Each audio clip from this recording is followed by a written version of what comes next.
Como respuesta a la emergencia sanitaria generada por la pandemia de la COVID-19, el Programa Nacional CUNAMás inició su estrategia de intervención no presencial para el desarrollo infantil temprano, con acciones inmediatas, temporales y progresivas para garantizar la vigilancia del desarrollo infantil de nuestras usuarias y usuarios de todo el territorio. Tras la suspensión temporal de los servicios, implementamos la estrategia temporal de vigilancia comunitaria no presencial hasta junio del 2020, para luego dar inicio a la prestación de servicios en contextos no presenciales, que sigue vigente a la fecha. De junio a diciembre 2020 realizamos más de 7 millones de llamadas, enviamos más de 34 millones de SMS en todo el país, además del uso de WhatsApp, perifoneo comunitario y radios locales para la consejería a las familias y el seguimiento de salud y nutrición de los usuarios. La adecuación de los servicios permitió el reparto mensual de canastas con alimentos no perecibles para usuarios del servicio de cuidado diurno, el kit de higiene y protección para usuarios del servicio de acompañamiento a familias y servicio de cuidado diurno, y por única vez el kit de desarrollo infantil temprano para ambos servicios. Para promover conocimientos y prácticas de cuidado y aprendizaje, estrenamos la multiplataforma de comunicación CUNAMás Digital y CUNAMás Radial, cuyos contenidos de valor han obtenido más de 8 millones de visitas en nuestra página de Facebook y difundidos por 186 radios locales y comunitarias del país respectivamente. Así, hemos podido llegar a 56.698 niñas y niños en el servicio de cuidado diurno y 112.001 familias en el servicio de acompañamiento a familias, reafirmando nuestro compromiso con una primera infancia saludable, segura y feliz. Señores y señoras, tengan ustedes muy buenos días. Bienvenidos a este segundo panel. Para mí es un honor moderar el desarrollo de este panel con la Semana de la Inclusión Social, que cumple 10 años de creación del MIDIS. El tema es la agricultura familiar como soporte de la seguridad alimentaria rural. La agricultura familiar en el Perú está conformado por pequeñas unidades de producción y consumo. La agricultura familiar es una de las actividades centrales más importantes de la población en todo el territorio nacional. Y es la base, el eje de los sistemas agroalimentarios que no solamente contribuyen a la alimentación de la población, sino también al crecimiento de la economía, a la reducción de la pobreza y a la preservación de los ecosistemas, especialmente de la agrobiodiversidad, que permite mantener este patrimonio valioso, patrimonio genético valioso entre los cultivos y las crianzas. La importancia de la agricultura familiar en el Perú radica en que de los 2.200.000 unidades agropecuarias que existen en el país, el 97% de estos se dedican a la agricultura familiar, en las cuales trabajan más de 3 millones de productores y productoras. El 64% de esta actividad se ubica en la región de la Sierra. Y reconociendo la diversidad de nuestro país, también la agricultura familiar tiene una heterogeneidad. Según la FAO, existen 3 niveles de agricultura. El 88% de la agricultura familiar es de subsistencia, el 10% es una agricultura intermedia y solamente el 2% es una agricultura familiar consolidada. Los hogares rurales que practican agricultura familiar de subsistencia, cuyos activos valiosos son el agua, el suelo, la vegetación, se encuentran degradados.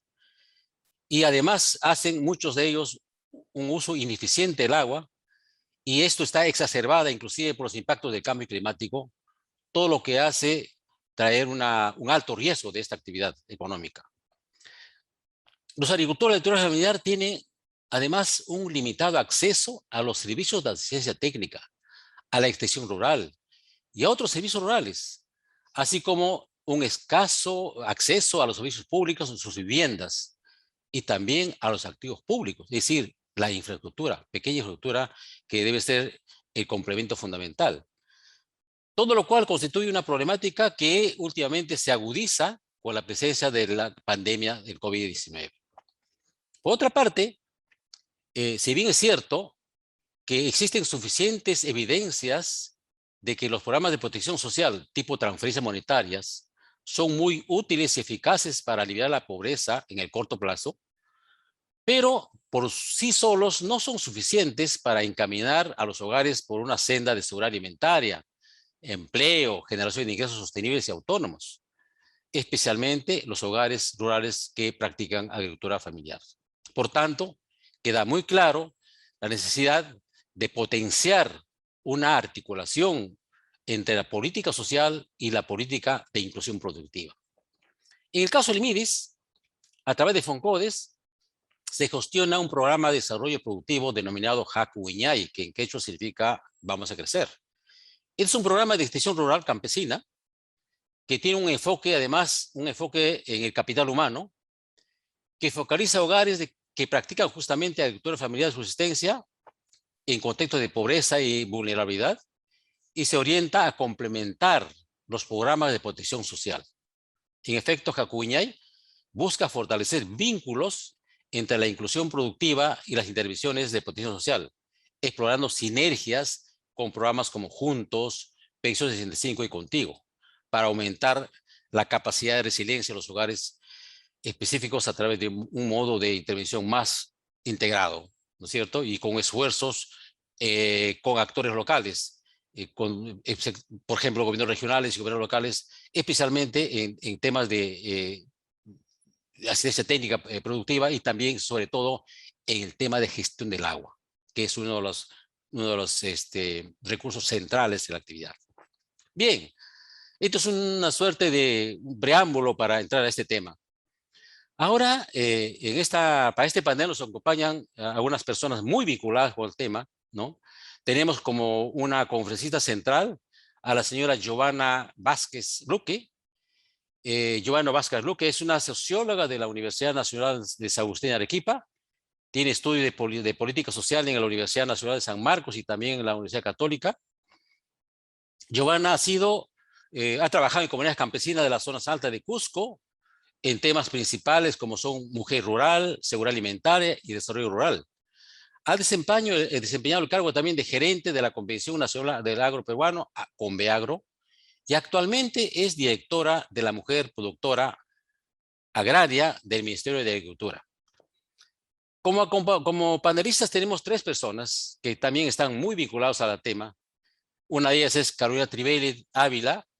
Ella es una reconocida investigadora en la temática de pobreza, política social y desarrollo rural.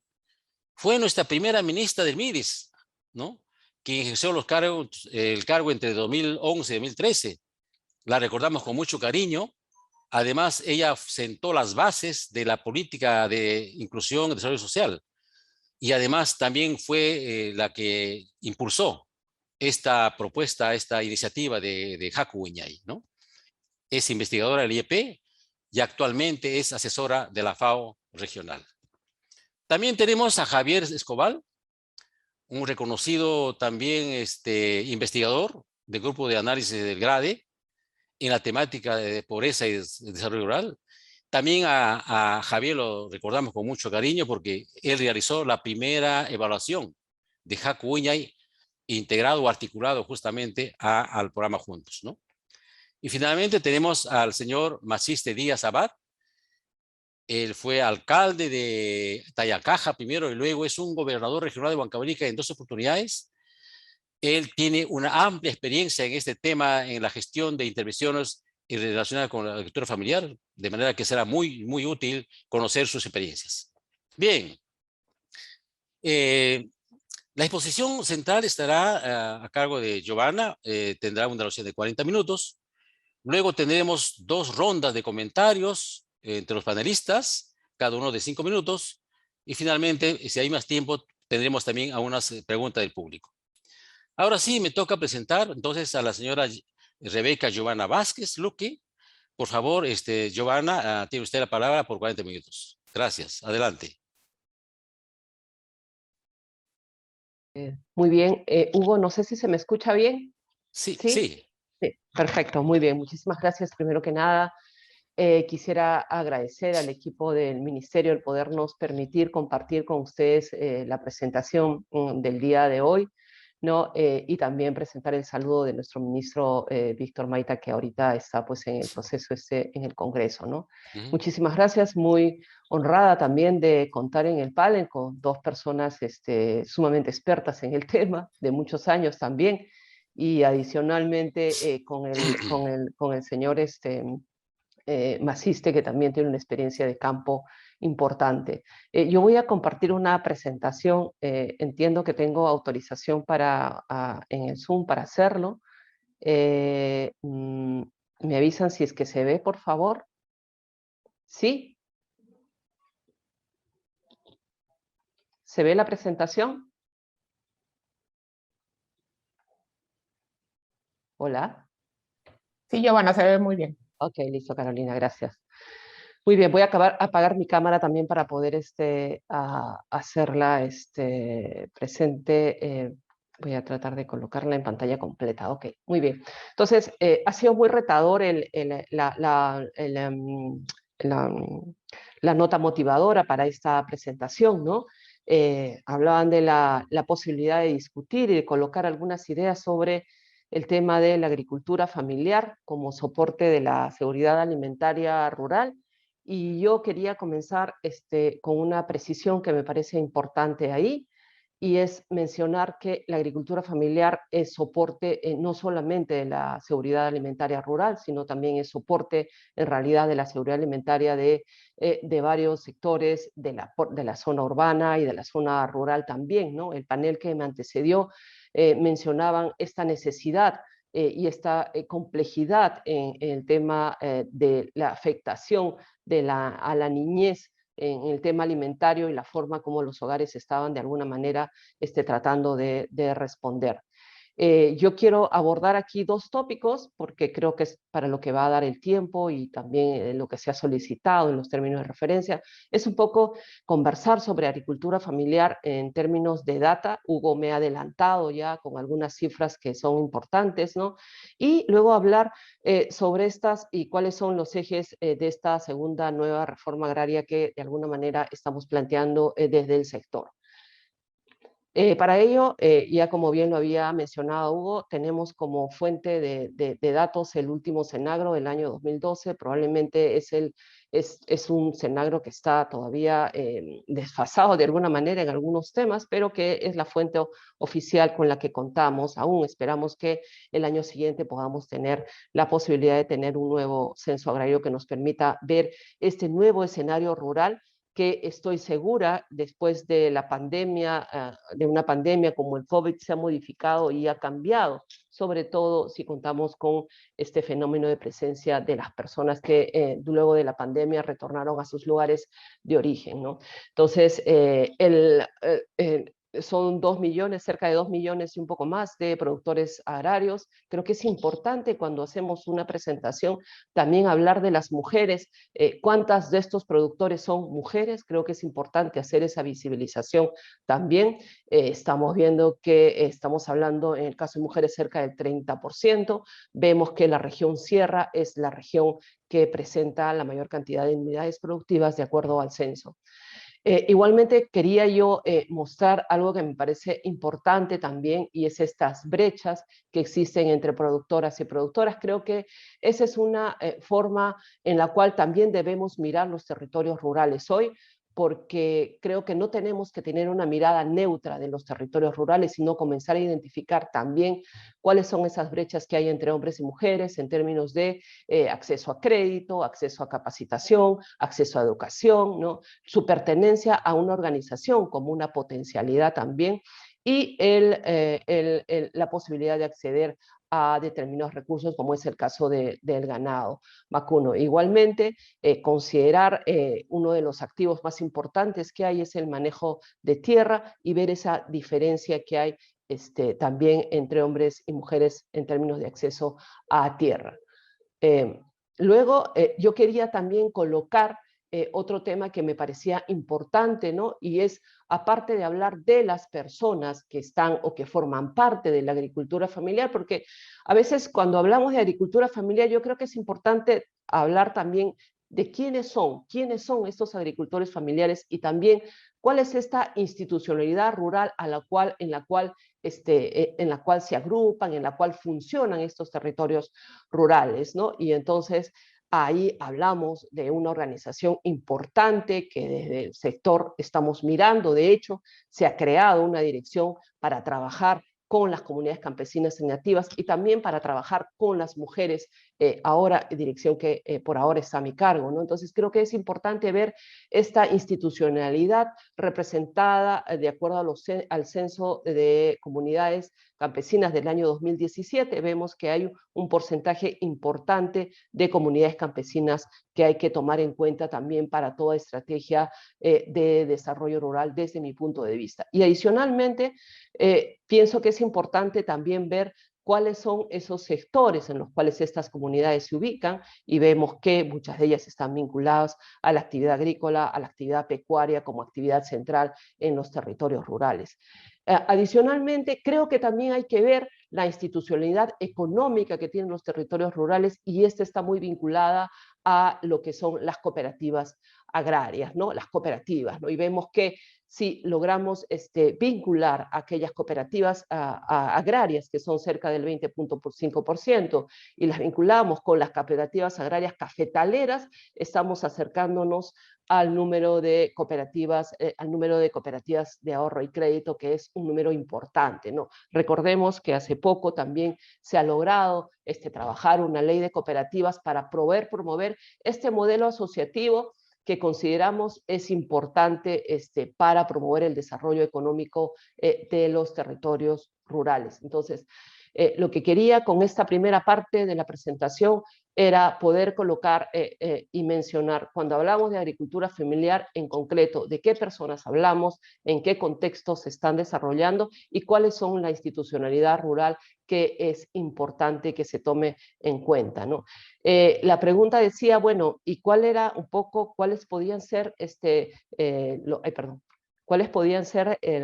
cuáles eran los retos que enfrentábamos o que se debería de enfrentar o que se mencionaban en el tema de COVID, ¿no? Y me parece que ahí habían retos que eran muy importantes, ¿no? O sea, eran retos que estaban mencionados con el tema de buscar todo el tema de institucionalidad rural y agraria, ¿no? El tema de promover el acceso a información. Luego, también quería mencionar algo que era muy importante y decir que todo este tema de agricultura familiar, pues acá tenemos todo el marco institucional que ha sido trabajado por el Estado peruano, comenzando desde el año 2014, con la declaratoria del Año Internacional de la Agricultura Familiar, y mencionar aquí todos los aspectos o todos los hitos que se han venido trabajando para atender de alguna manera este sector. Y creo que aquí un elemento importante que rescatar y que colocar también es el rol de la sociedad civil, ¿no? Muchos de estos procesos han sido acompañados por gremios y por organizaciones para poder tener un marco normativo vinculado a la agricultura familiar. Y con ello creo que es importante que ahí coloquemos también en la reflexión sobre el trabajo de territorios rurales la importancia de los gremios, las organizaciones diversas que trabajan para también gestionar y generar política pública vinculada a la agricultura familiar. Tuve la oportunidad desde la gerencia de Conviagro de ser parte de la comisión multisectorial que trabajó el PLANAF, ¿no? Y yo recuerdo muchas intervenciones de personas de la sociedad civil indicando que este era un logro importante desde el trabajo que se hacían con gremios y organizaciones. Entonces, hay todo un marco normativo importante. El lanzamiento del decenio de la agricultura familiar, por ejemplo, fue un tema hecho en el marco de la Convención Nacional del Agro Peruano hace algunos años atrás, en el 2019. Y creo que recalco, ahí es importante considerar el rol de los gremios y organizaciones también en este proceso.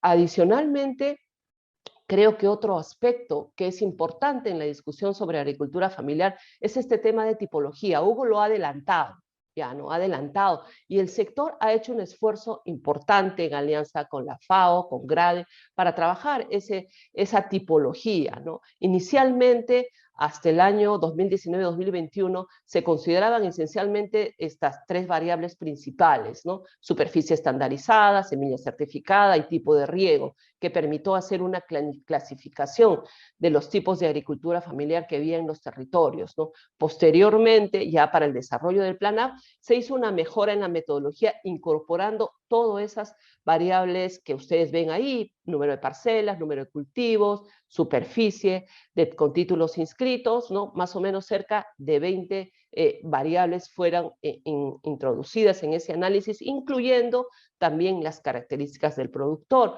en términos de edad, años de educación, género, y también todo el tema de lengua indígena que tenían, ¿no? Entonces, esta tipología arrojó una mirada de lo que es la agricultura, familiar, ¿no?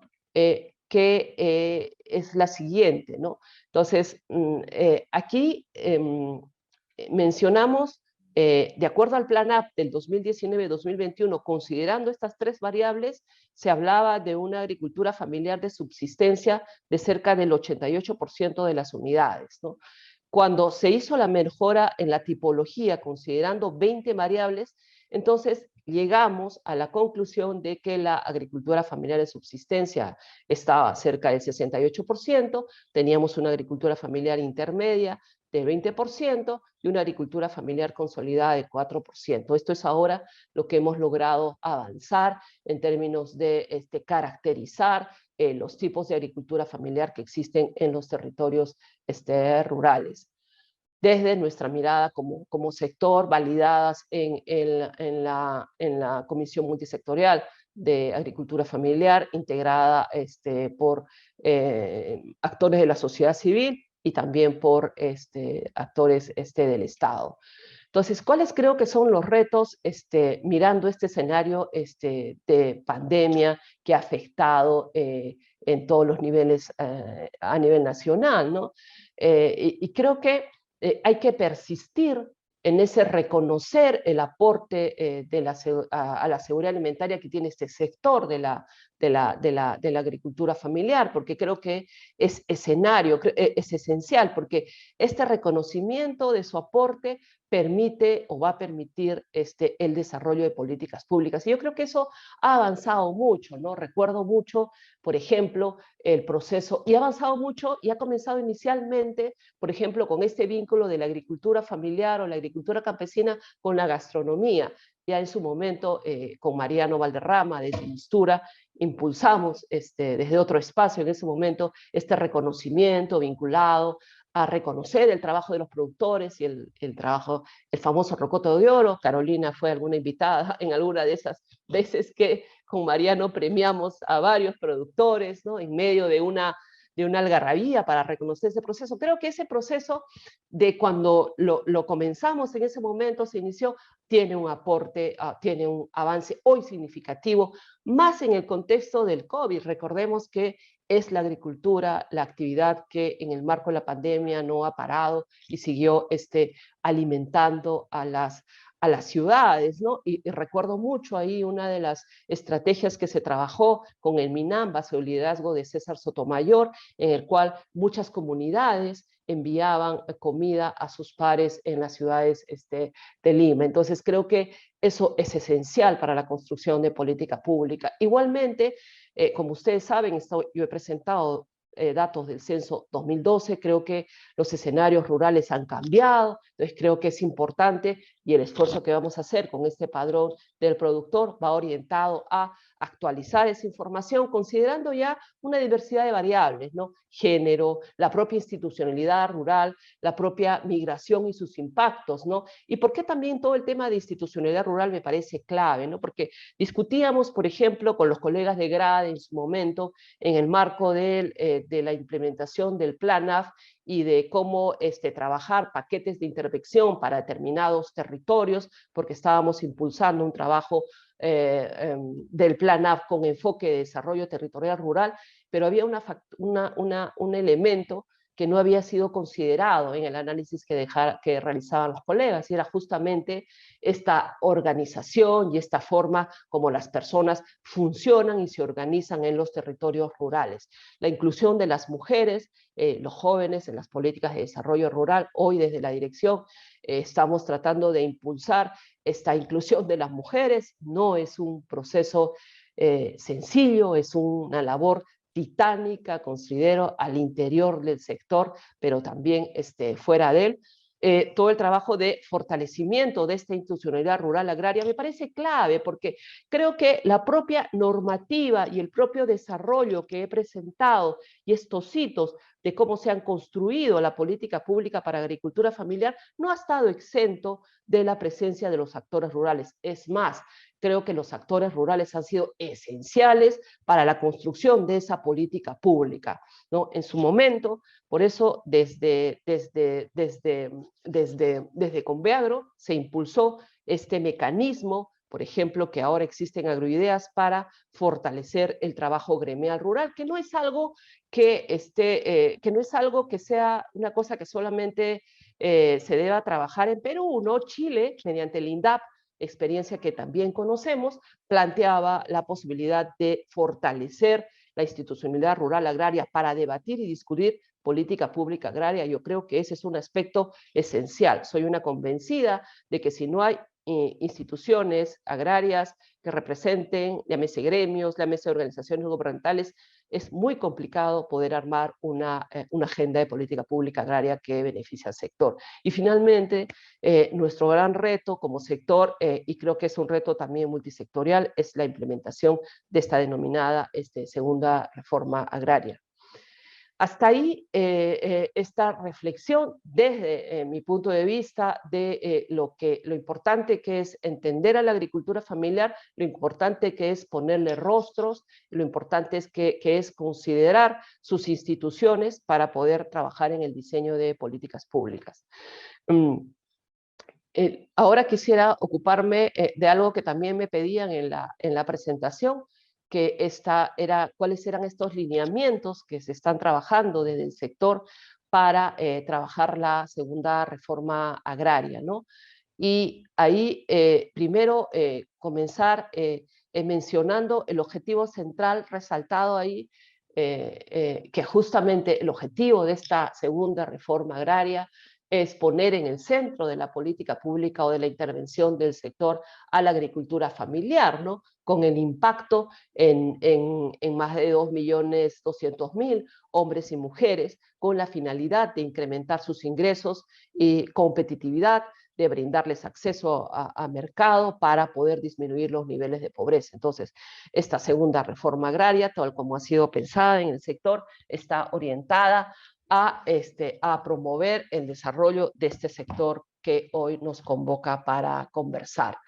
Estos son los lineamientos de esta segunda reforma agraria presentados por el señor ministro hace unos días, ¿no? El lineamiento número 1 tiene que ver con una nueva forma de gobernar el sector. Creo que ahí vamos a poder abordar, hacer una cápite sobre una cosa que también me pedían en los términos de referencia, que es tratar de romper esa mirada sectorial que existe de los territorios rurales, ¿no? Y poder tener una mirada un poco más amplia, ¿no? Todo el tema de acceso a mercados para la seguridad alimentaria, que siempre ha sido un reto que se ha trabajado, todo el tema de institucionalización rural, todo el tema de seguridad hídrica y promoción y fomento agrario. Voy a tratar de ocuparme también de cada una de estas líneas. Con respecto a una nueva forma de gobernar, creo que una de las medidas más importantes que estamos trabajando es la creación y la instalación de este Gabinete de Desarrollo Agrario y Rural, ¿no? Que permita diseñar intervenciones que sean articuladas en términos de riego, en términos de caminos rurales, en términos de telefonía, internet, y consideramos que puede ser la posibilidad de ser un tránsito a tener una mirada solamente desde el sector, a tener una mirada que sea multisectorial y que sea integral de los territorios rurales. Esta nueva forma de gobernar, que queremos ver, de gobernar el sector, se va a acompañar de la creación de un Consejo Nacional de Desarrollo Agrario Rural con el objetivo de proponer planes, acciones y medidas de manera integrada y articulada en beneficio de la agricultura familiar, ¿no? Ahí mencionamos las personas y las instituciones que serían parte de este consejo, ¿no? Consideramos que todo el tema de agricultura familiar es un tema clave y la presidencia de ese consejo debe estar a cargo del señor presidente de la República y con aquellos ministerios que están vinculados a todo el trabajo en los territorios rurales, y ahí consideramos que la presencia del MIDIS es esencial, además de también tratar de hacer una integración con la Asamblea de Gobiernos Regionales y con las redes de municipalidades rurales y urbanas, ¿no? La idea de este espacio es poder trabajar una agenda de políticas públicas de mediano y largo plazo para el desarrollo agrario y el desarrollo rural. Este es uno de los primeros lineamientos que estamos tratando de que se pueda trabajar a la brevedad para poder tener implementado este consejo y este proceso.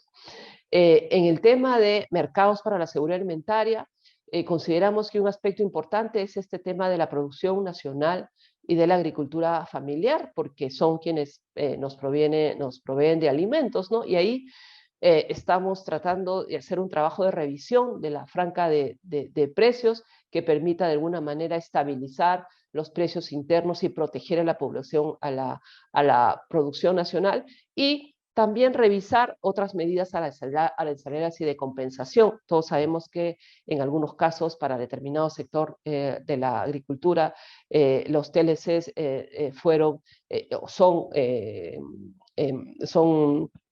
los TLCs en muchos casos han impactado de manera muy fuerte en determinados cultivos. La idea es cómo poder trabajar medidas que puedan fortalecer estos lugares. Una apuesta fuerte que estamos teniendo es el tema de compras estatales de alimentos a la pequeña agricultura. Ahí hay una ley ya de compras estatales y de hecho ahí hay un trabajo que queremos realizar con el MIDIS y con el MIDAGRI para poder impulsar un programa nacional de compras a la pequeña agricultura, ¿no? Y ahí tenemos ya planificado los montos y el presupuesto que requerimos para hacer este proceso.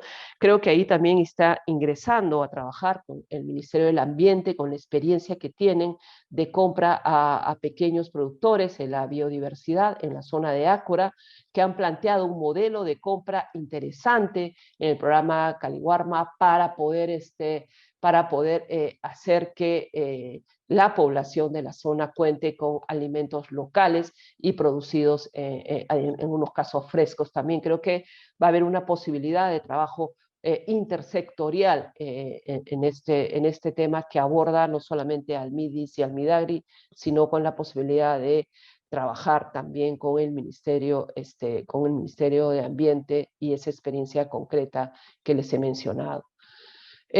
Igualmente, todo este tema de mercados para productores agrarios, ¿no? Que ya creo que viene del trabajo que el propio sector ha realizado, ¿no?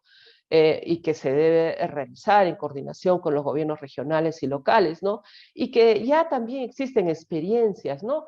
Todos conocemos la experiencia de ARPAC en Cusco, ¿no? Uno de los mercados de productores más grandes, creo yo, a nivel nacional, que tiene un trabajo orgánico, sostenido, ¿no? Y un trabajo interesante, ¿no? Para mirarlo como posibilidad de alguna manera de modelo, ¿no? Para poder vender directamente sus productos y sin intermediarios a el mercado interno, ¿no? Creo que el gran reto es la dotación de infraestructura y también la posibilidad de insertarlos a la cadena de valor, todo esto con el deseo de lograr el incremento de sus ingresos. Luego tenemos el lineamiento 3, que está vinculado a todo el tema de industrialización rural. Ahí estamos apostando por esta nueva ley de reglamentación de industrialización del agro peruano, ¿no? Para impulsar la diversificación productiva y económica y reducir la dependencia de los precios de las materias primas. Asimismo, el Plan Nacional de Competitividad Agroindustrial consideremos que será también una herramienta importante que permita una articulación sectorial tanto con el MEF como PROMPRODUCE y la producción nacional de fertilizantes, ¿no? Y ahí nuestra apuesta está yendo por el tema de la constitución de esta planta de fosfatos de Bayora. Todos sabemos el impacto que está teniendo en los altos precios de los fertilizantes en los productores, está generando una crisis muy importante a nivel del sector. Esta puede ser una respuesta que estamos explorando para poder hacer que todo el tema de fertilizantes sea un tema que se facilite que los productores puedan tener las posibilidades de producir en mejores condiciones y no como está sucediendo hoy. Asimismo, ustedes saben que también tenemos desde Agroideas el trabajo con planes de negocios y emprendimientos rurales, ¿no? La idea es repotenciar este programa, ¿no? Para que sea un instrumento más de política pública que vaya ya dirigido al sector de agricultura familiar que tiene mayor nivel de consolidación y como se viene haciendo ahora, ¿no? Y mantener este mecanismo de fortalecimiento de gremios agrarios nos parece también importante que está en el marco del trabajo de Agroideas. Hugo lo mencionaba bien, ¿no? El tema de recursos, el tema agrario exige un adecuado manejo de recursos y la seguridad hídrica es un aspecto que consideramos esencial. Y ahí está el Programa Nacional de Siembra y Cosecha de Agua, ¿no? El Programa Nacional de Riego y Tinificado y el Programa Nacional de Recarga Hídrica, que son programas que con fondos, en algunos casos que ya se tienen en el Ministerio, se va a buscar su adecuada implementación y desarrollo en términos del beneficio de la agricultura familiar. Igualmente, un lineamiento que consideramos importante, el quinto lineamiento, es este tema de la promoción y el fomento agrario, ¿no? Y ahí una de las direcciones que también se creó en el ministerio fue esta dirección que habla de todo el tema de asociatividad y cooperativismo, ¿no?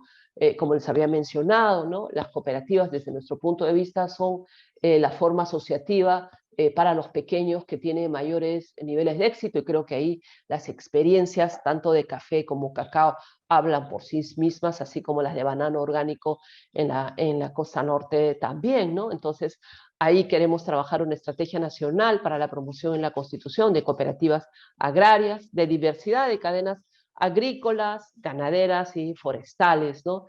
La formalización, todo un trabajo de formalización de estas cooperativas, también el acceso a financiamiento, ¿no? A las organizaciones empresariales y el fortalecimiento de los procesos organizacionales de estas organizaciones económicas importantes en los espacios rurales, ¿no? Y esto va a tono con lo que les mencionaba, ¿no? La necesidad de promover el desarrollo de la institucionalidad rural, que todos sabemos es clave y es esencial y que además después de algunos años ha entrado en franca crisis también. Y finalmente, como mencioné al inicio de mi presentación, las comunidades campesinas y nativas tienen un lugar en este proceso, debemos comprenderlas también como organizaciones económicas para el desarrollo rural en términos de la gestión de territorio que tienen, ¿no? Y aquí queremos trabajar el tema de aplicación de sus derechos e incentivos tributarios en el marco de la Ley de Comunidades Campesinas y Nativas, líneas de crédito que sean de apoyo directo a las comunidades y el relanzamiento de un tema que es esencial para las comunidades campesinas, pero sobre todo para las nativas, que creo que es un reto, que es este tema de titulación colectiva de sus territorios. Asimismo, ustedes también han escuchado a nuestro ministro, un joven de comunidad campesina, estamos planteando esta ley del CECIGRA que permite que jóvenes esencialmente de las carreras de ciencias agrícolas y forestales puedan trabajar o acercarse a las comunidades campesinas y nativas, ¿no? En alianza con los gobiernos locales, Y finalmente, todo este tema que también se ha mencionado, que es este tema de asistencia técnica, ¿no? Vamos a trabajar un programa de fortalecimiento descentralizado de extensión agraria a favor de los pequeños productores, ¿no? A partir de esperamos que inicie a partir del año siguiente, ¿no? Y esta ejecución queremos que sea descentralizada en alianza con los gobiernos regionales en las regiones de Ayacucho, Cajamarca, Huancavelica y Puno. Y discutiendo también este tema de financiamiento, creo que ahí hay una discusión importante en términos de la posibilidad de la implementación de un banco de fomento agrario que ofrezca servicios principalmente a la agricultura familiar. Aquí estamos en proceso de realizar un estudio para analizar esta posibilidad de creación de algo que es también bastante solicitado y pedido por las organizaciones agrarias, como es esta banca de fomento agropecuaria y rural. Finalmente, yo también quería aquí presentarles algo que recae en mi dirección y que forma parte de una de las medidas de esta segunda reforma agraria, y que estamos en pleno proceso de trabajo, que es el Fondo de Empoderamiento para las Mujeres Productoras Agrarias. En el mensaje presidencial, el día del lanzamiento, el 3 de octubre de la segunda reforma agraria, mencionó el presidente Castillo la necesidad de que esta segunda reforma agraria tenga también rostro de mujer. Ese es el esfuerzo que desde el sector vamos a hacer. Pensamos que un instrumento importante para ello es el diseño de este bien que sirva para promover y vaya con exclusividad a las mujeres de los territorios rurales para financiar sus emprendimientos económicos con la finalidad de lograr su empoderamiento económico. Esto recogiendo las experiencias que ya existen, tanto a nivel del sector como fuera, pero creo que la idea es contribuir a disminuir estas brechas que las mujeres enfrentan en la actualidad, y yo creo que ahí todos vamos a estar de acuerdo que quienes tienen las menores condiciones y las menores posibilidades de desarrollo son las mujeres de los territorios rurales, más si son indígenas y si no hablan el castellano, ¿no? Entonces, esta es una presentación preliminar del fondo, ¿no? La idea es contribuir al empoderamiento y la promoción de la mujer y también garantizar que las mujeres agrarias puedan acceder, ya sea de forma colectiva, ya sea de forma individual, a este fondo que pueda financiar no solamente sus emprendimientos, también su formación. Yo quería terminar mi presentación con nuestro video institucional, que espero funcione, de la segunda reforma agraria para poder entrar a conversar con ustedes.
Muy bien, gracias Hugo por la posibilidad de hacer esta presentación y por la posibilidad de compartir, colegas, encantada de poder discutir, conversar, creo que da para mucho. Gracias. Sí, muchas gracias, Joana, por tu presentación. Ha sido bastante interesante, bastante amplio. Efectivamente, hay muchos insumos para seguir conversando. Pero ahora sí, dejaríamos un poco a los panelistas. Daríamos la palabra a Carolina Trivelli, que con su experiencia y con su formación y con manejo de la temática seguramente nos va a también aportar cosas interesantes que permita complementar toda la temática del tema de la agricultura familiar. Carolina, por favor, tienes 5 minutos para tus comentarios. Adelante, por favor. Gracias, Hugo. Gracias al MIDIS por la invitación. Siempre es un placer enorme participar de la Semana de la Inclusión. Cada año es una oportunidad de recordar por qué el MIDIS es y seguirá siendo todavía muy importante en los años que vienen. Gracias, Hugo, por tus palabras iniciales también. A ver, gracias, Giovanna. Súper interesante la presentación. Yo creo que hay múltiples temas aquí que conectan el trabajo del Midagri, el rol de los sistemas alimentarios con el quehacer del MIDIS, ¿no? Con el trabajo de desarrollo e inclusión social.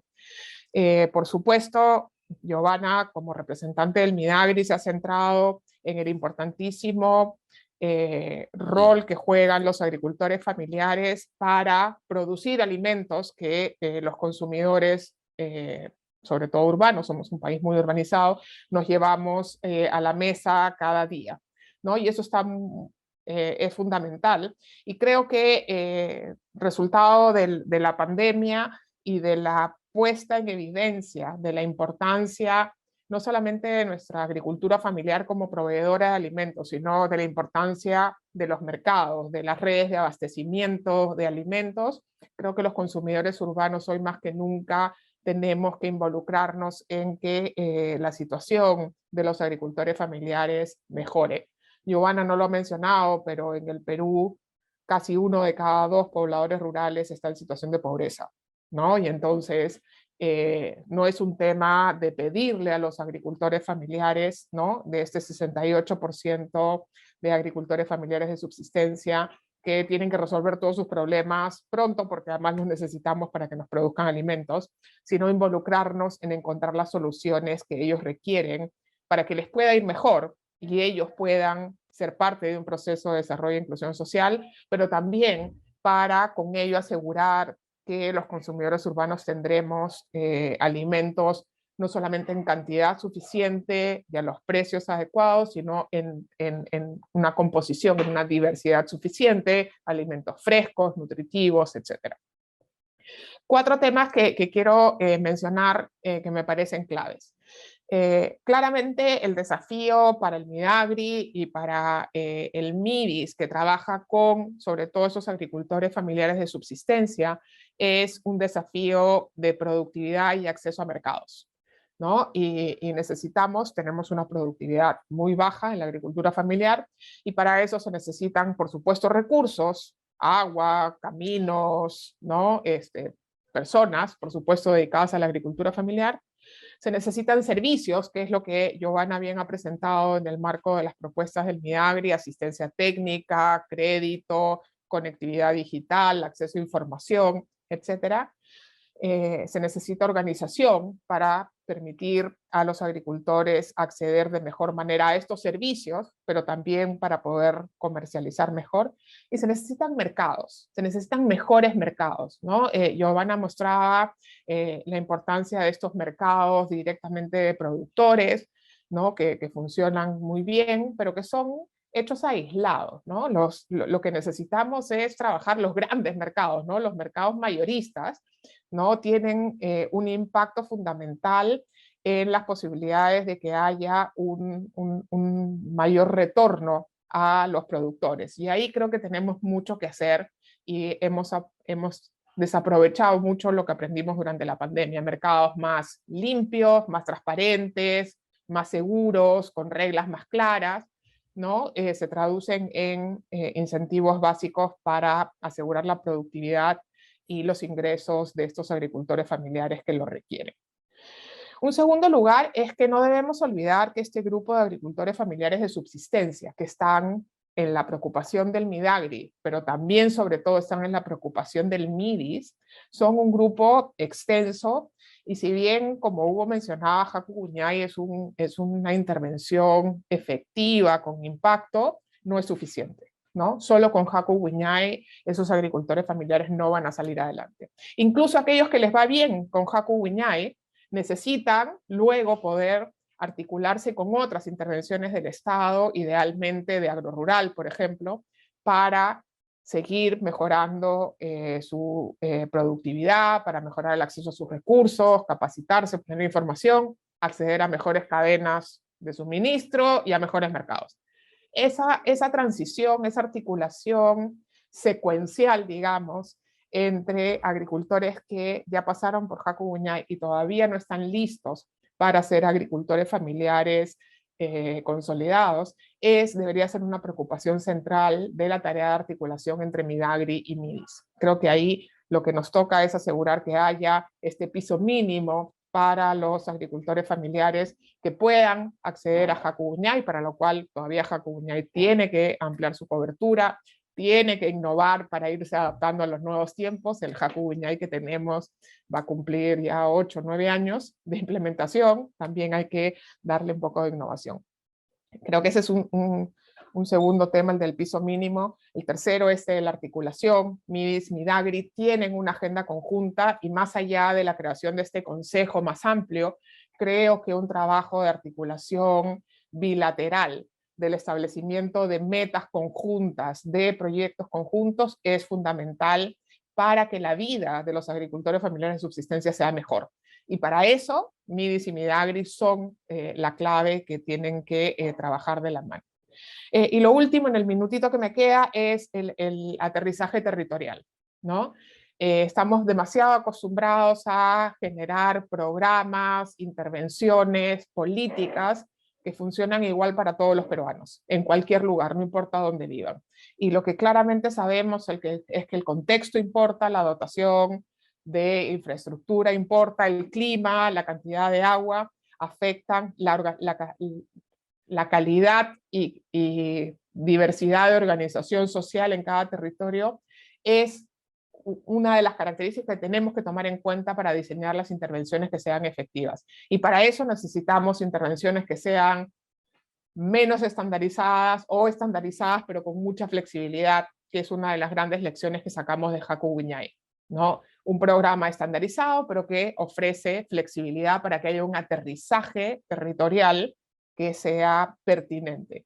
Creo que si no aprendemos sobre esas lecciones y construimos las nuevas intervenciones tomando en cuenta esos aprendizajes, no vamos a poder realmente cumplir esa promesa de que estos agricultores familiares de subsistencia no solamente mejoren su vida y su consumo alimentario, sino que sean proveedores de valiosos alimentos para el resto de los consumidores peruanos. Muchas gracias.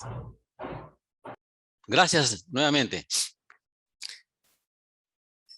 Bien, ahora sí, está con nosotros también Javier Escobar. Decíamos Javier Escobar, nuestro también muy vinculado también al tema, a la temática agraria, al tema rural. También conoce muy bien el Haku Guñay y él hizo la primera evaluación. Javier, por favor, también nos gustaría escuchar tus comentarios a la exposición realizada por Giovanna. Gracias. Adelante, Javier, tienes 5 minutos. Buenas con todas. Hola, Hugo. Encantado de estar en esta sesión. Felicitar al MIDIS por un año más de vigencia. Y rápidamente, en los minutos que tengo, hacer algunos comentarios a la súper interesante presentación de Giovanna. Casi suscribo 99.9% de lo que ha dicho Carolina. Voy a tratar de no repetir. Y de repente voy a ponerlo un poquito más sobre las partes sobre las que discrepo o sobre las que creo que hay puntos de tensión que hay que tratar de resolver. O sea, primero es este tema de lo importante que es incorporar al conocimiento que se tiene sobre cuán heterogénea es la agricultura familiar al diseño de la política agraria y su relación con las estrategias de seguridad alimentaria. Se ha mencionado que la Estrategia Nacional de Agricultura Familiar dividía 88% de subsistencia, 10 intermedia, 2 de agricultura consolidada. Se han hecho algunos esfuerzos por cambiar esos porcentajes con una tipología un poquito más sofisticada, pero yo siento que todavía no hay una conexión entre el diagnóstico, la tipología y cómo eso aterriza en estrategias específicas para los distintos segmentos.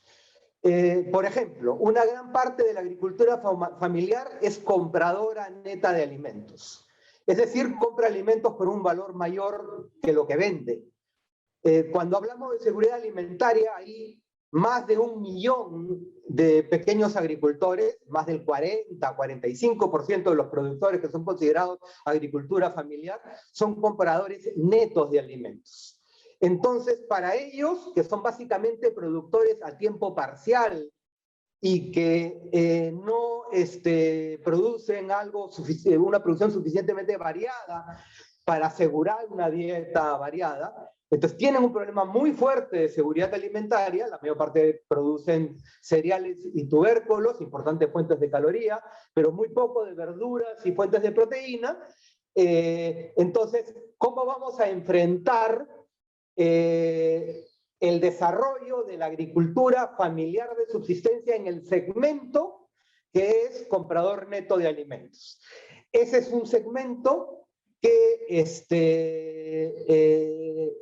de repente se puede expandir algo su capacidad productiva, pero en el fondo hay que reducir una vulnerabilidad alimentaria, diversificar su escala. Muchos de esos productores han llegado al punto donde el tamaño de su parcela es demasiado pequeño para proveer por sí sola una alternativa sostenible de generación de ingresos, lo que los ha obligado a transitar hacia otras oportunidades de empleo.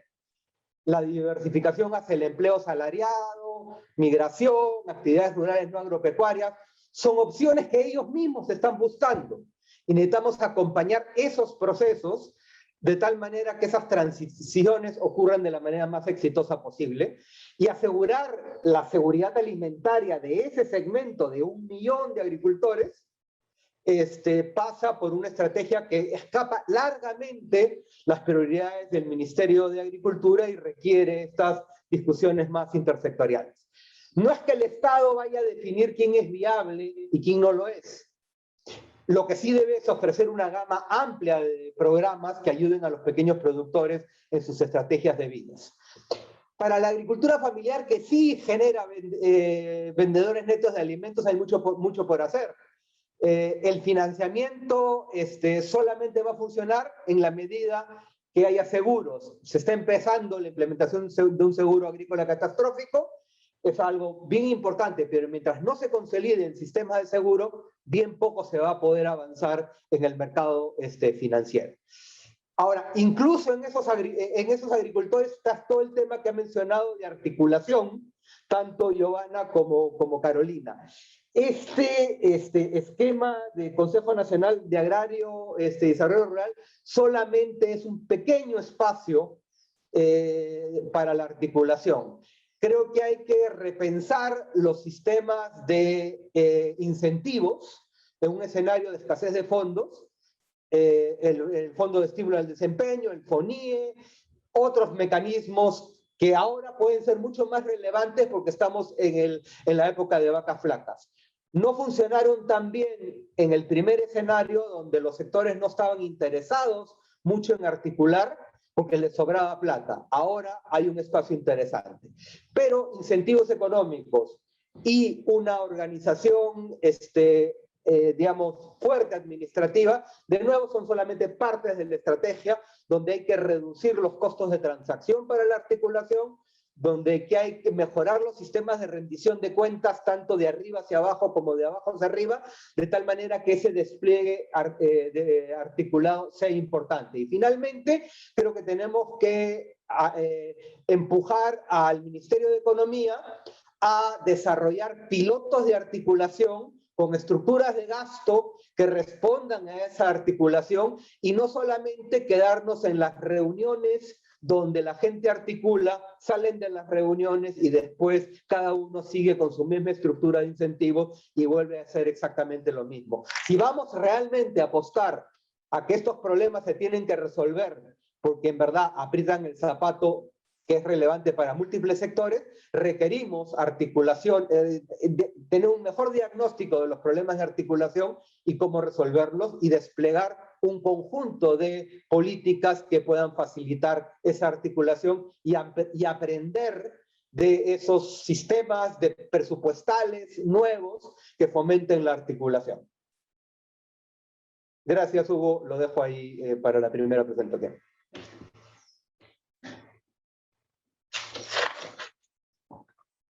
Hugo, estás de nuevo hablando para ti solo. Sí, sí, muchas gracias, Javier, discúlpeme. Bien, ahora sí, está con nosotros también, a ver, sí, ya está. Maciste Díaz Abad, él, nuestro gobernador del gobierno regional de Huancavelica. Bienvenido, Maciste, por favor.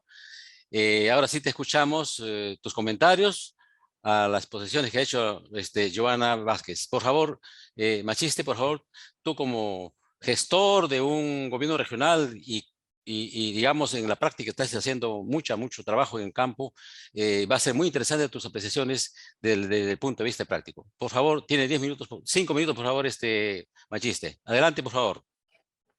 Gracias a don ingeniero Hugo Vila, saludar a Carolina Trivelli, lo mismo también a Eduardo Segarra, a Javier Escobar y por supuesto a la ministra de Desarrollo e Inclusión Social, saludar por la Semana de la Inclusión Social.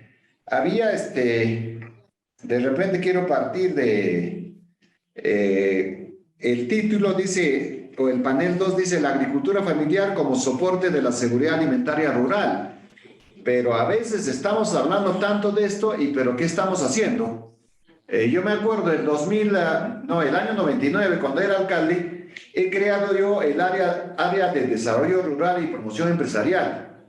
Pero resulta de que, similar a esto, la gente en el campo, los municipios distritales, provinciales, ¿lo tienen? Creo que no lo tienen. Entonces, de allí, pero si siempre se habla de agricultura familiar, pero ¿qué clase de agricultura familiar estamos desarrollando en el campo? Entonces, de allí que aquí tenemos que ponernos de acuerdo todos, tenemos que sentarnos todos. Entonces, ¿qué es lo que queremos hacer con nuestros hermanos del campo? Tenemos que discutir cómo sacar adelante. Hace poco tuvimos una reunión aquí en Huancavelica, era el día jueves en la noche, gente que conoce este tema, y entonces de allí nos sentamos y en la noche estuvimos tertuleando y cómo sacar adelante a los pequeños agricultores Huancavelica, y así tiene que ser. Pero a veces voy al campo, miren, lindas tierras, hermosas tierras, y hay riachuelos que están pasando al costado. Entonces, pero ¿por qué no lo utiliza la gente? Falta apoyar económicamente para mejorar su riego tecnificado de la gente. Se puede hacer mucho, pero falta un poco más de voluntad política. Entonces, yo tengo un proyectito que estoy lanzando para riego tecnificado, para 5.000 hectáreas riego tecnificado, que costaría alrededor de 20 millones de soles. El impacto que puede tener esto definitivamente es inmenso. Entonces, pero también, mira, a mí me gustaría que me apoyen en eso, que sirva como ejemplo, como modelo. Entonces, pero también tiene en el sistema de gobierno, tiene también trabas. Entonces, de allí no te facilitan las cosas. Entonces, aquí todo el mundo te pone trabas y trabas y trabas, que como si estarían en contra del Perú, como si estarían en contra del desarrollo de la población. En vez que buscar soluciones para esos problemas, te meten llaves por aquí, llaves por allá. Parecen esos karatecas, algo así, que te meten llave por aquí, por allá. Y no me parece correcto eso. Lo correcto es, si encontramos alguna traba, algún problema, debemos sentarnos y buscar la solución. Y si hay que sacar leyes, el Congreso sirve para eso. Cuando hay trabas, nos tiene que ayudar a solucionar los problemas. Imagínense ahora cómo estamos tardándonos tanto tiempo, qué tiempo está pasando la reglamentación del sistema de garantía participativa, que hasta ahora no lo sacan. ¿Qué tan difícil es sacar la reglamentación del sistema de garantía participativa? ¿Por qué tanto tiempo están demorando? Eso nosotros necesitamos, la reglamentación del sistema de garantía participativa para comercializar dentro de local, regional y nacional. Entonces, para negociar con los supermercados, todo eso, necesitamos, ¿no?, que salga de una vez la reglamentación del sistema de garantía participativa.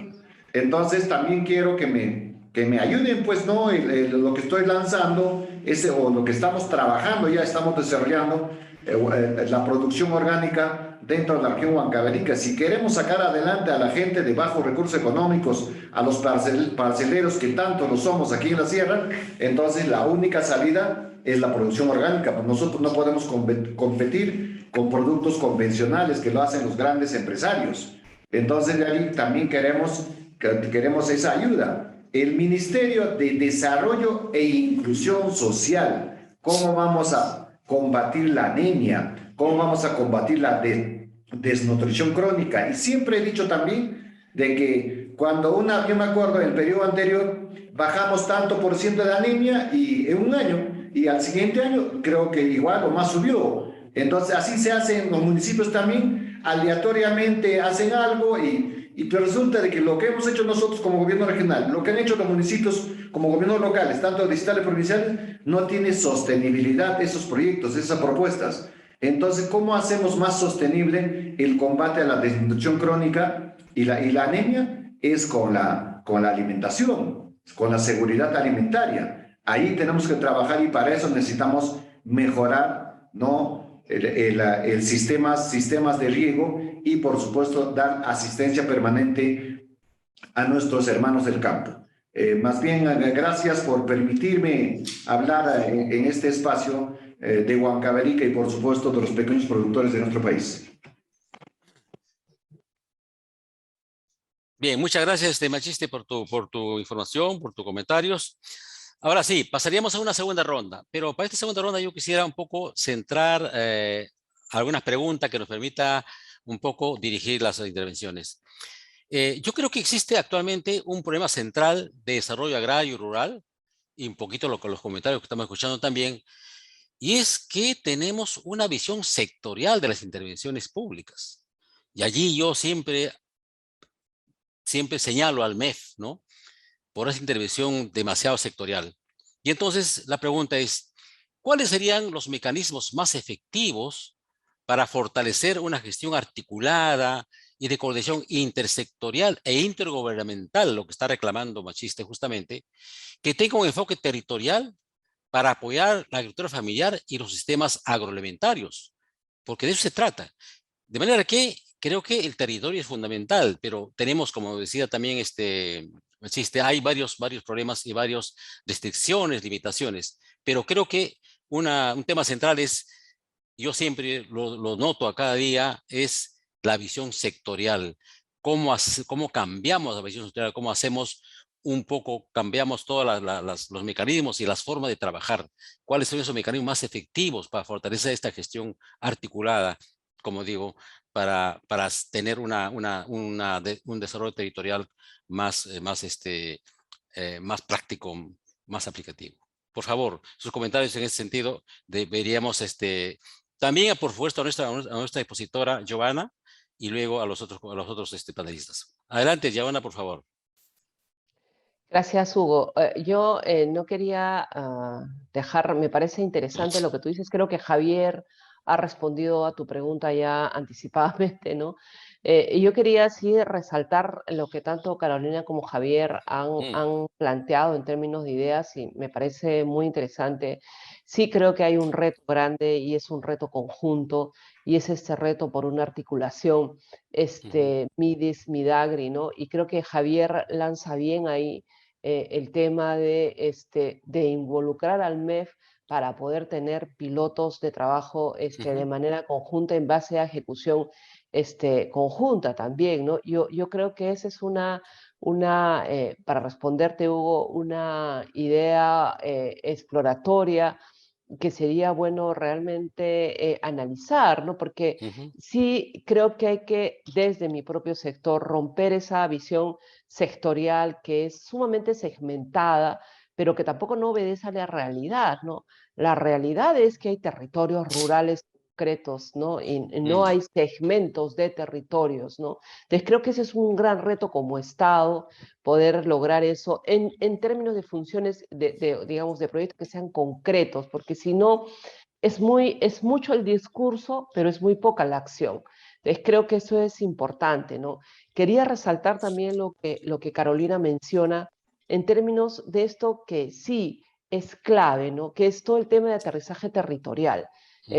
Perú es un país que tiene como característica la diversidad, ¿no? Y alguna vez, yo recuerdo alguna vez que con Carolina y con José Farrojados conversábamos en su momento, bueno, ¿cuál puede ser la gran política pública agraria, ¿no? Y claro, y es complejo, ¿no? Porque tú tienes un escenario en la costa, tienes otro escenario en la sierra y al interior, o sea, incluso tienes matices, ni siquiera puedes tener tres escenarios, ¿no? Tres escenarios que están condicionados por las características propias del territorio, me refiero recursos, ¿no?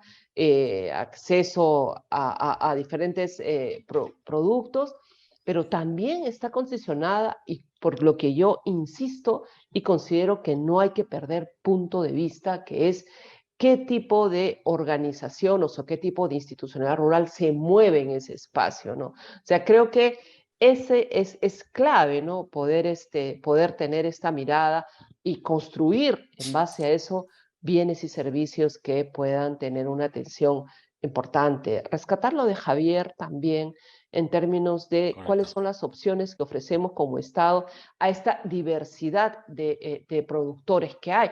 Y sí, es verdad, hay un sector de productores que la extensión de tierra pues no le reditúa, o sea, no permite su producción por se. Entonces creo que esa idea que plantea Javier es interesante, es importante, y creo que es una idea además de futuro.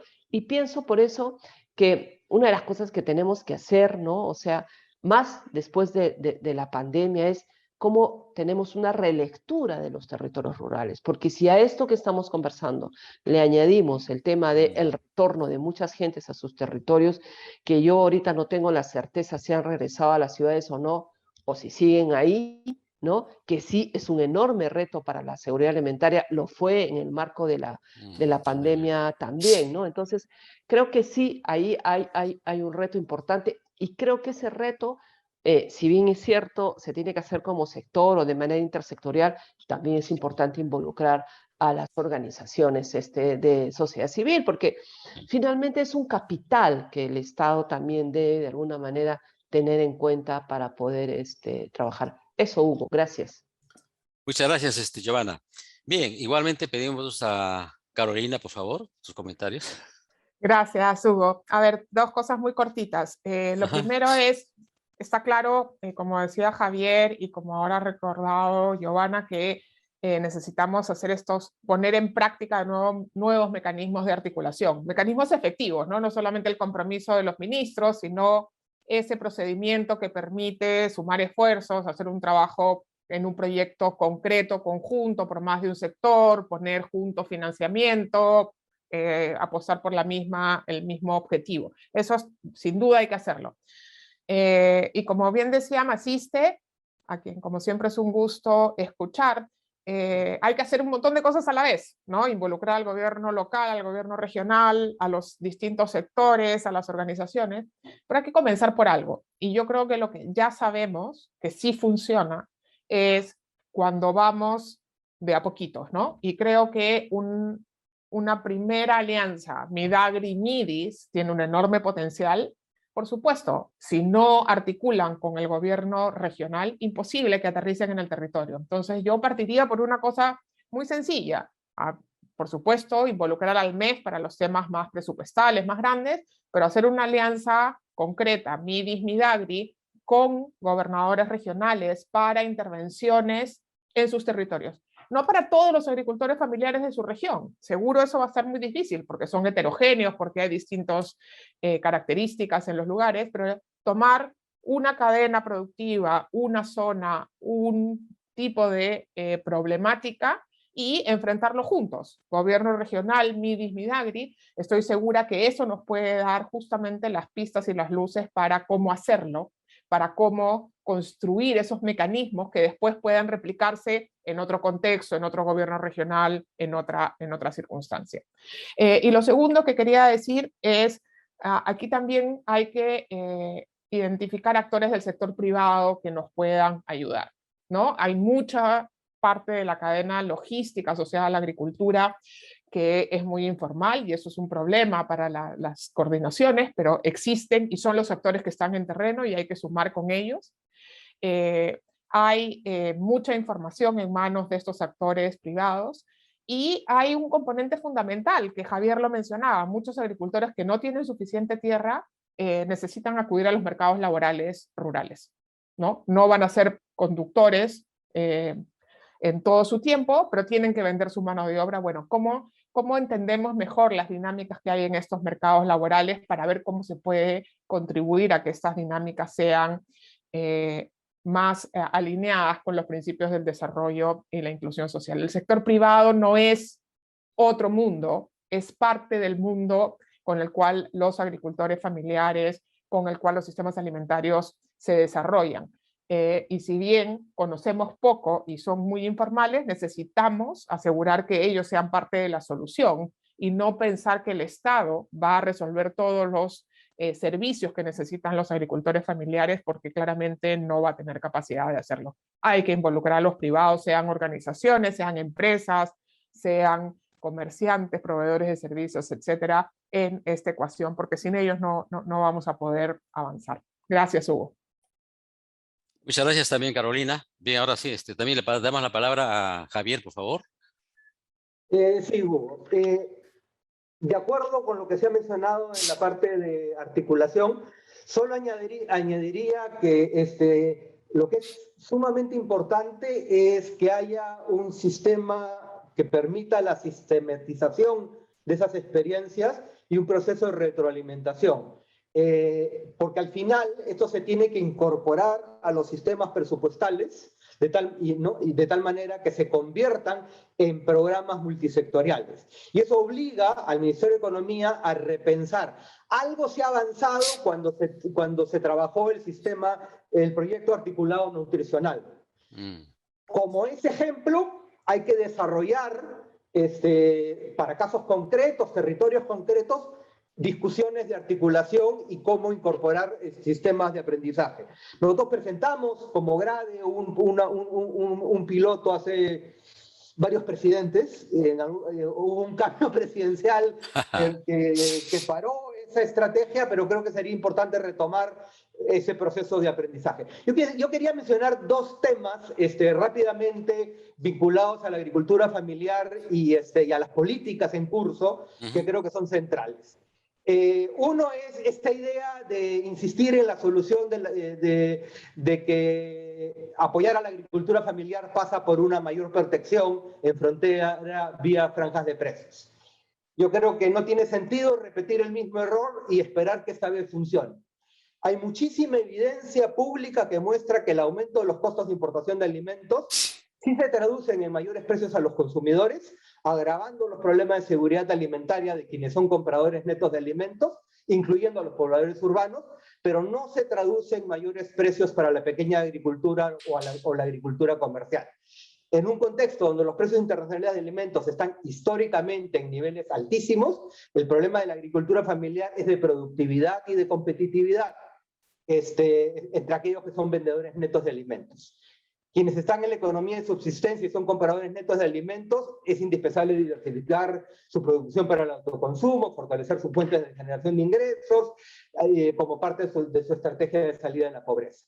Entonces, ahí hay un elemento central de entender por qué las franjas no funcionan. No funcionan porque los excedentes son capturados por el circuito comercial. Sabemos que nuestros sistemas comerciales son poco competitivos y poco eficientes. Y estamos asumiendo que una protección en frontera va a chorrear hasta el pequeño agricultor en el último espacio del territorio. Sabemos, por la evidencia empírica, que eso no funciona. Entonces, en lugar de poner en riesgo adicional a la población urbana con mayores precios de alimentos, lo que tenemos que hacer es realmente solucionar los problemas de los circuitos comerciales. Y ahí Carolina mencionaba, tenemos que avanzar muchísimo más en los mercados mayoristas. Algo se hizo en el de Lima, se mejoró algo de eficiencia y se mejoró muy poco de competitividad. Y por lo tanto, no se logró reducir los problemas que se tiene de reducción de los márgenes de ganancia en los circuitos comerciales. Y el otro tema que me parece sumamente importante es el rol de la agroexportación y el abrir un mayor espacio para los pequeños productores de agricultura familiar. Se ha tendido a caricaturizar a la agricultura de agroexportación como la mala de la película, cuando en verdad hay un montón de ejemplos sumamente interesantes de pequeños productores que se vienen articulando, por ejemplo, a la producción de palta en un montón de valles interandinos, y que implican este cambio en la estrategia de cultivos como tubérculos, maíz, habas hacia palta, implica una mejora en los niveles nutricionales de ingresos de esos productores, implica además ampliar la variedad de productos relevantes para una seguridad alimentaria en las localidades donde eso está ocurriendo, y creo que es un espacio donde hay que avanzar muchísimo más en términos de conectar los distintos mercados. Y un último punto que creo que es bien importante también preocuparse es este problema de hay que tener cuidado de no engarzar los programas alimentarios con los programas de agricultura familiar, perdiendo la naturaleza del objetivo. El objetivo en ese caso son los niños. Buena calidad de alimentos para los niños. Y lo que hay que hacer es asegurarse que los productores cumplan los estándares que los programas sociales requieren para atender a los niños. Lo que no hay que hacer es pensar que esos son mercados cautivos para mejorar la rentabilidad de la agricultura familiar. Serán rentables en la medida que los pequeños productores cumplan los estándares. Porque ahí el objetivo último no son los agricultores, son los niños. Gracias. Correcto, correcto. Muchas gracias, Javier. Bueno, también entonces le damos ahora la palabra a Maciste Díaz, por favor, tus comentarios. Claro, lo que hay que, en sí, nosotros aquí en Huancavelica, gracias al programa de producción orgánica, ya tenemos convenios firmados con el MIRIS, con Agricultura y el gobierno regional. Ya estamos utilizando ya los 51 tambos en Huancavelica, porque algunos los tambos no pueden ser como elefantes blancos. Entonces, los tambos tienen multipropósito en sí. Entonces, sirve para combatir, por supuesto, la anemia, para el COVID-19, para mejorar la calidad de vida de la población, con la agricultura, la ganadería, crianza de animales menores. Todo eso sí estamos trabajando también con ellos. Pero lo que falta también es la organización de productores. Tenemos que organizarlo, porque si quieres capacitar, a cada uno no lo puedes capacitar. Entonces tienes que organizarlo. Felizmente ya tenemos 756, 757 organizaciones de productores aquí en Huancavelica. Tenemos ya 3 cooperativas. Ojalá que cuando finalice el periodo tengamos por lo menos 10 cooperativas totalmente sólidas, ¿no? Que funcionen como debe ser. Entonces, pero aquí también, si hablamos de seguridad alimentaria, pues nos falta también qué hace la Dirección Regional de Agricultura, las agencias agrarias, las sedes agrarias, y particularmente dentro del programa de Huancavelica Orgánico tenemos ya extensionistas agrarios. Ahorita tenemos ya 60 extensionistas agrarios que están trabajando en el campo. La vez pasada en la capacitación le decía, ustedes son los médicos del campo. Cuando los campesinos tienen problemas en su agricultura, cuando les llame a cualquier hora, ustedes tienen que acudir de inmediato. Y para eso estamos dando motos, todo eso, para que trabajen con ellos. Esas capacitaciones de juntarlo a la gente, darle su café, su sándwich, y ahí termina. ¿Qué resultados hemos tenido? Todos son resultados totalmente negativos. El campesino quiere que le apoyes en su agricultura, y en eso estamos. Pero también otro tema es ya tenemos los mejores productos, tenemos la mejor papa nativa del Perú, está aquí en Huancavelica, más de 1500 variedades. Tenemos oyuco, tenemos mashua, tenemos maca, tenemos oca, tenemos maíz, arvejas, quinoa. Entonces, pues tenemos de todo. Tenemos alpacas, tenemos truchas, tenemos de todo aquí. Tenemos camarones, entonces reses, tenemos queso, leche, pero resulta de que, ¿cómo lo vamos a utilizar? Para empezar, el consumo per cápita en el Perú de la papa, ¿cuánto es? Y aquí en Huancavelica, ¿cuánto es? De la quinoa mismo. Entonces hay que enseñar a comer, a nutrirse, cómo debe comer. Entonces para eso necesitamos también nutricionistas.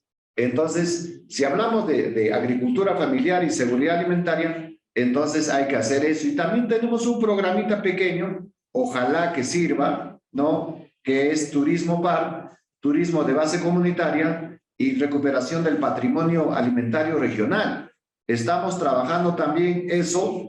Entonces yo de repente tengo toda la voluntad de hacer todo esto, pero a veces también que el tiempo, lamentablemente este tiempo, este periodo de 4 años, más parece ser de 2 años que de 4 y casi 2 años lo estamos perdiendo.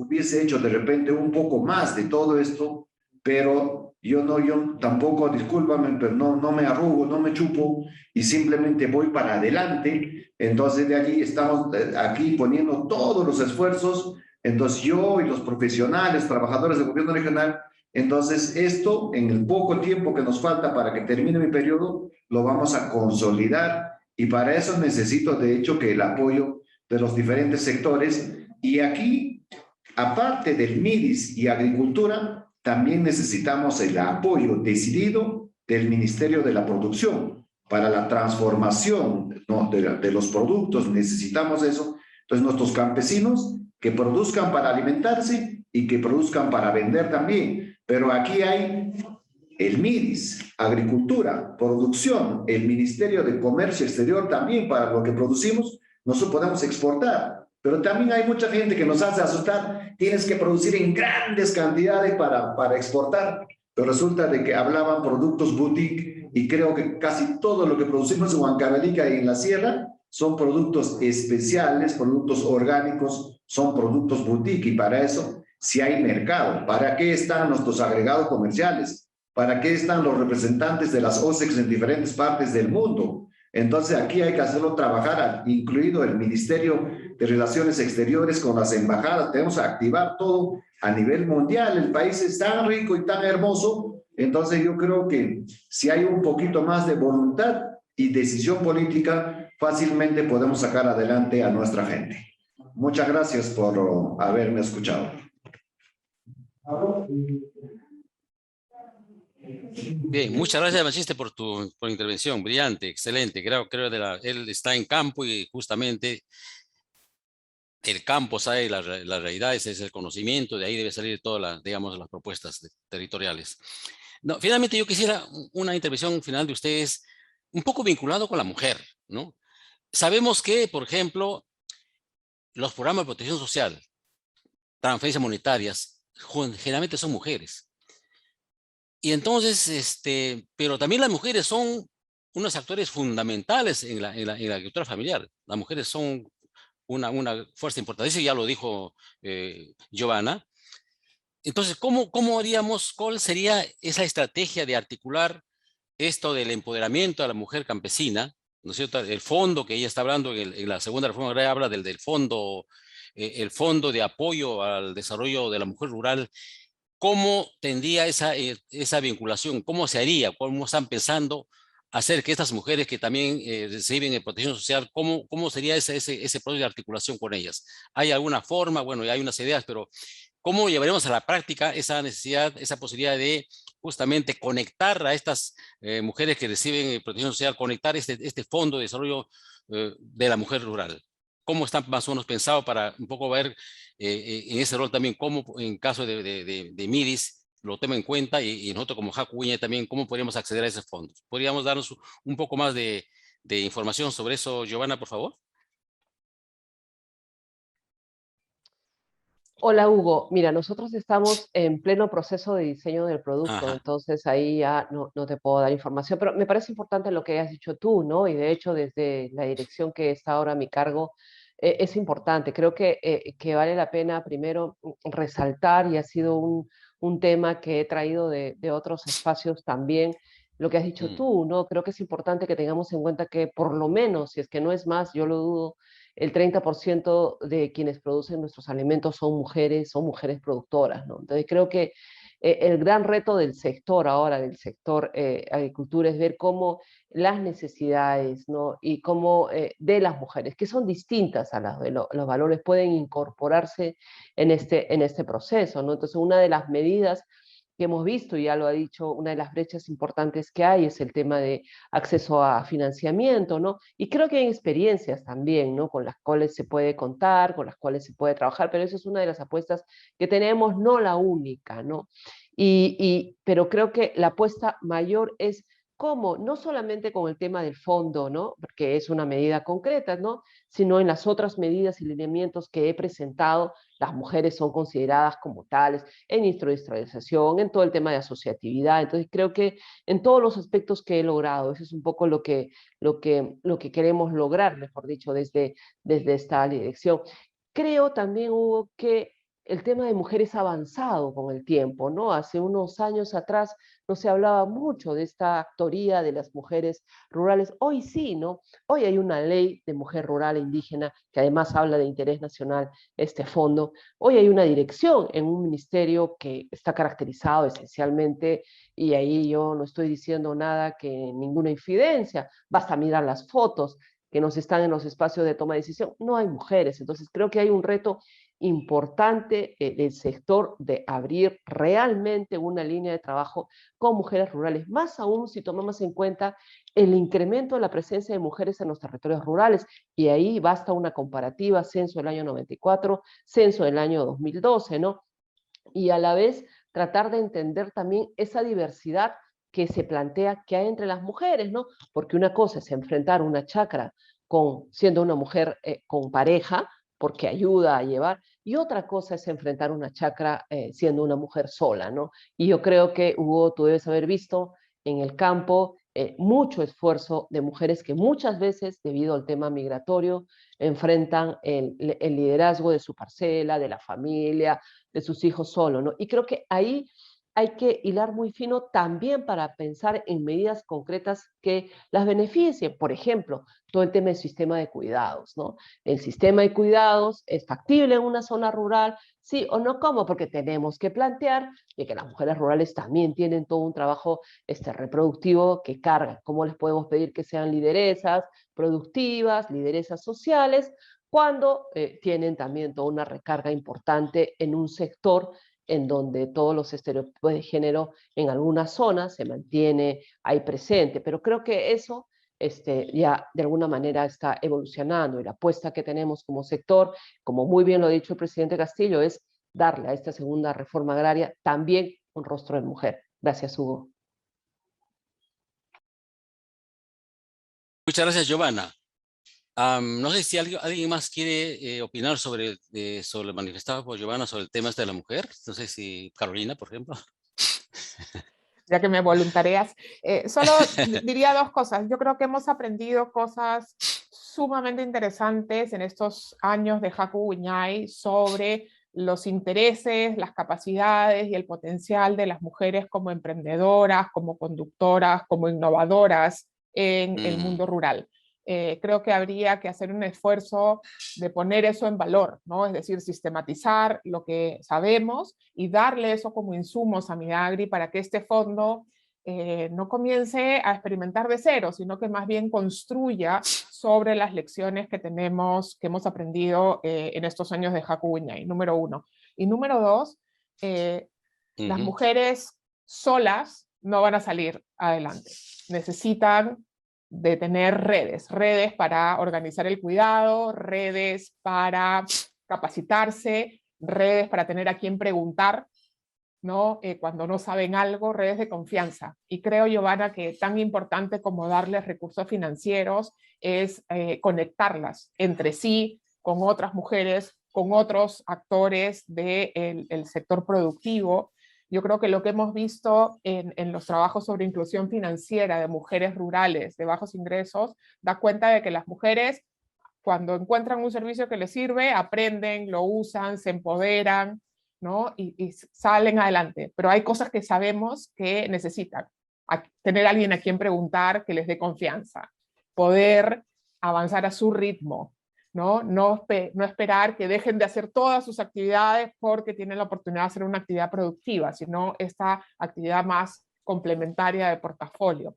Y creo que esos aprendizajes son fundamentales. Termino diciendo que hay una oportunidad enorme de apostar por las mujeres jóvenes en el mundo rural. Estas jóvenes rurales tienen ya casi todas secundaria completa, tienen un teléfono, han viajado, conocen la capital del distrito, de la provincia, han tenido una exposición al mundo, tienen una serie de capitales mayores a las que tuvieron sus madres y sus abuelas. Sin embargo, el entorno rural les sigue ofreciendo lo mismo que les ofreció a sus madres y a sus abuelas. Trabajo familiar no remunerado, casarse temprano, tener hijos a temprana edad. Creo que hay que apostar porque las chicas, las jóvenes rurales, tengan la oportunidad de poner en práctica todos estos capitales que poseen, ¿no? Dependiendo de lo que quieran hacer, y hay que ayudarlas a que esas oportunidades rurales para ellas sean distintas a las que recibieron sus madres y sus abuelas. Bien, muchas gracias a todos ustedes y creo que estamos llegando ya a la etapa finalizando el panel. Antes de esto quisiera hacer algunos pequeños comentarios respecto a este panel. Creo que la intervención de Giovanna ha sido interesantísima con el reto, por ejemplo, el reto de reconocer los aportes a la seguridad alimentaria de la agricultura familiar, la información actualizada, que sea actualizada para, digamos, para políticas futuras, la inclusión de mujeres y jóvenes con políticas prácticas, fortalecer la institucionalidad. Y por supuesto habló de la implementación de los ejes de la segunda reforma agraria. Creo que eso es un tema que creo que va a ser una de las políticas que hay que tomarle mucha atención. Está hablando de estas 5 lineamientos, una nueva forma de gobernar, los mercados para la seguridad alimentaria, la industrialización rural, la seguridad hídrica, que es tan clave, tan importante, y la promoción y fomento agrario, ¿no? Creo que son varios lineamientos que están en desarrollo. Me parece que vamos a tener seguramente mucha oportunidad de conocer a profundidad cómo se van diseñando y cómo se van desarrollando. En los comentarios de nuestros panelistas han sido tan interesantes como, por ejemplo, creo que yo rescato de Carolina, por ejemplo, cuando dice que habría que rescatar un poco esta propuesta de compromisos de hacer una articulación bilateral MIDIS-Agricultura, y por supuesto MIDIS Agricultura y Gobierno Regional. Creo que sería interesantísimo esa propuesta y hagamos creo que un compromiso para trabajar con el Gobierno Regional. Ahí está Huancavelica, vamos a completar Huancavelica para trabajar una propuesta importantísima, a ver cómo nos aliamos, Agricultura, MIDIS y GORE, para hacer una propuesta así de una intervención articulada que nos comprometan y se involucre a todos, ¿no? Creo que es un tema interesantísimo que ellos han estado planteando. Por el lado de Javier, igual, creo que él ha planteado cosas tan interesantes como recuperar el sistema de incentivos, ¿no? Tanto económicos, de organización, para reducir los costos de transacción y el apoyo del MEF, ¿no? Creo que el MEF efectivamente, un poco a ver si le cambiamos el enfoque sectorial, pero dándoles la posibilidad de que participen y veamos en la práctica unas propuestas de intervención un poco articuladas, ¿no? Por el lado de Machiste, por supuesto, él en campo, conocemos muy bien sus propuestas de la agricultura orgánica y los esfuerzos que está haciendo también por articular las intervenciones, no solamente en el Ministerio de Agricultura, también con MIDIS, con COE estamos trabajando y como lo han mencionado, con los tambos y con JACU, también estamos trabajando en forma bastante interesante y seguramente más adelante tenemos algunos resultados. Bien, es un resumen muy apretado, pero yo simplemente quiero agradecerle por esta presentación, ha sido muy emotiva, bastante motivada. Creo que es una motivación importante para continuar trabajando en este tema. Gracias, Giovanna, por tu brillante participación. Gracias, Carolina. Gracias, Javier Escobar. Gracias, Machiste, por esta intervención. Muchas gracias. Buenas tardes con todos. Gracias. Ahora sí le paso Gracias, gracias. Buenas tardes, gracias. Buenas tardes, gracias. Buenas tardes, gracias. Gracias a ustedes, señores y señoras panelistas de la sesión 2, y por supuesto gracias a todos los espectadores que nos acompañan en esta sesión virtual de la 9ª semana de la inclusión social del MIDIS. Y nos vemos nuevamente a las 3 de la tarde con el panel número 3, titulado Mejoras en los procesos de focalización. Los esperamos. Gracias. Ministerio de Desarrollo e Inclusión Social.